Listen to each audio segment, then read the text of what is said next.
அவனுக்கு உங்கள்கிட்ட பிடிச்ச விஷயம் என்னவா இருந்திருக்கும் தெரியுமா?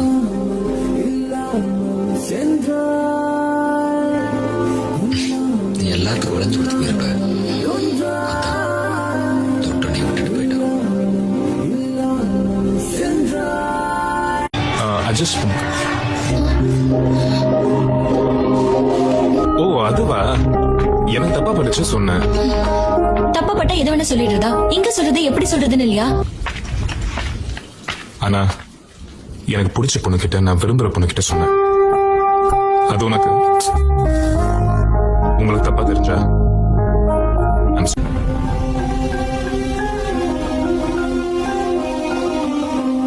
வாசு